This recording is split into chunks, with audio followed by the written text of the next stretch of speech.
Lerpa69's final question. Do you think it is just as arrogant for atheists to proclaim that there is no God, just as theists to do the opposite?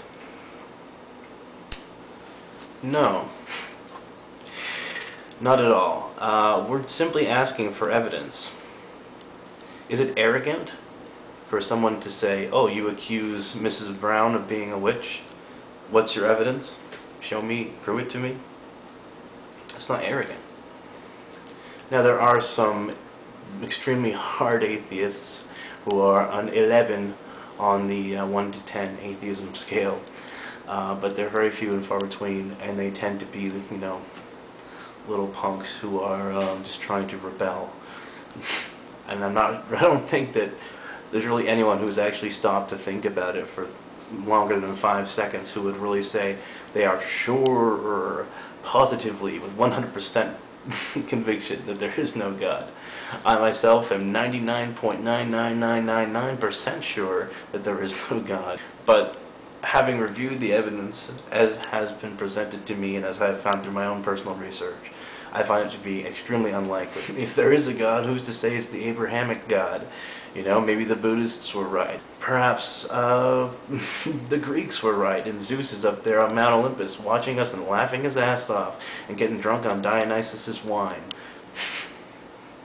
Me and King Heathen will be right there with him someday.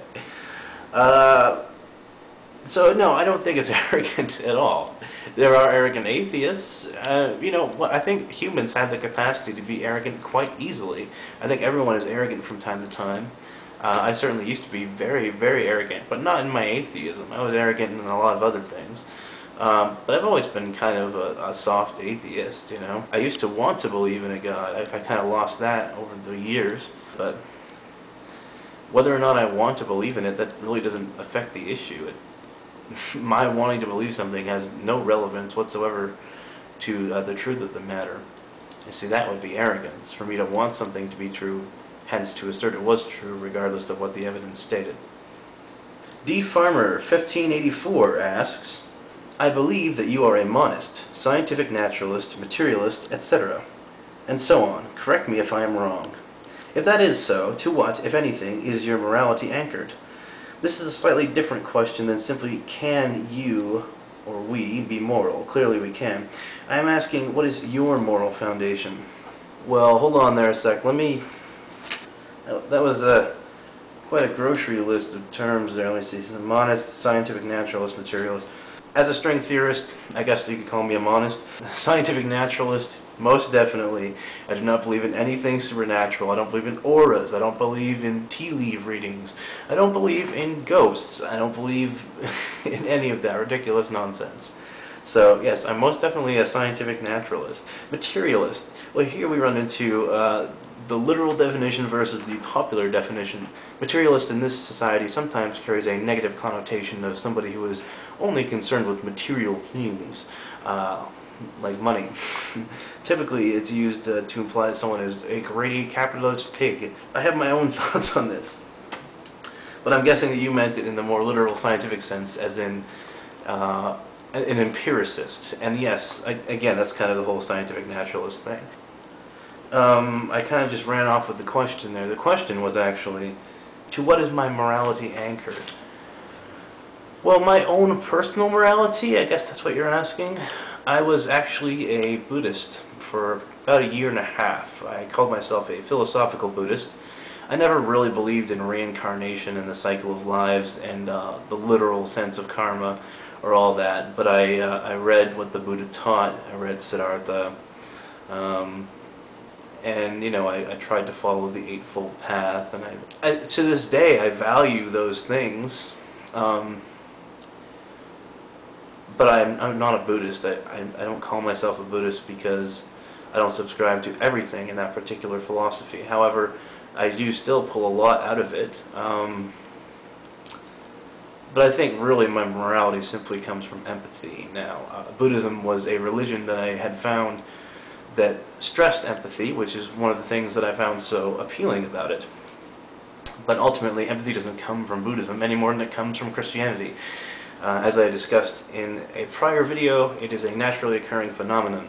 I believe that I am a good person because of these instincts that I have via evolutionary psychology, via genetics and instinct. And the rest is what I have learned, and perhaps because I have suffered.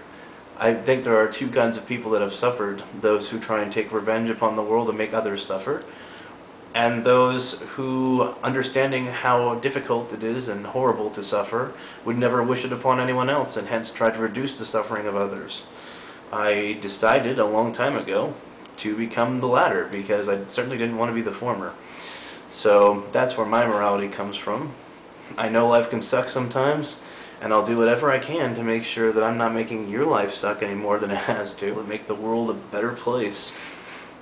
What can I say? DFarmer1584 also asks, how does your moral foundation shape your views on purely social regulations, mala prohibitum, i.e. victimless crimes, and societal taboos such as drug prohibition, engaging in monetary sexual relationships, prostitution, pornography, etc., etc.? Pick your favorite. My favorite of those that you listed would probably be pornography, since it's the only one that I have ever made use of. I don't use illegal drugs, and I don't engage in prostitution. However, I do believe that all of those things should be legalized and regulated. I'm kind of a libertarian in that sense. I've kind of talked about how I'm not really libertarian, but I agree with them on some things.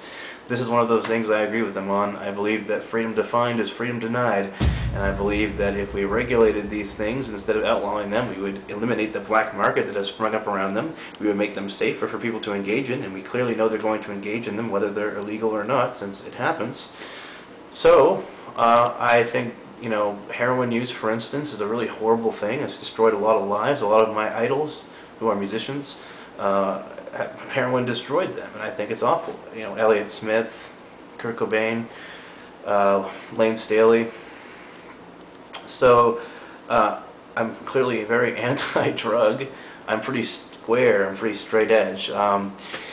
But just because I don't use them, it doesn't mean I think they should be illegal. Just because I don't like something doesn't mean, you know, I think it was Penn Jillette who said, anytime someone says there ought to be a law, there probably oughtn't. So I believe in restricting government's role and having as much freedom as possible. That being said, I also am a big believer in personal responsibility. Hence, you know, I would not be any more tempted to use heroin if it were legal than I would now. I think it's a horrible thing either way. I'd never want to use it. And I would assume the same goes for most people. I would assume that the people who really want to use heroin are going to use it, whether it's illegal or not. So you may as well regulate it. We may as well tax it and get a little money into the society. Maybe use it to pay for schooling, which we clearly need more of.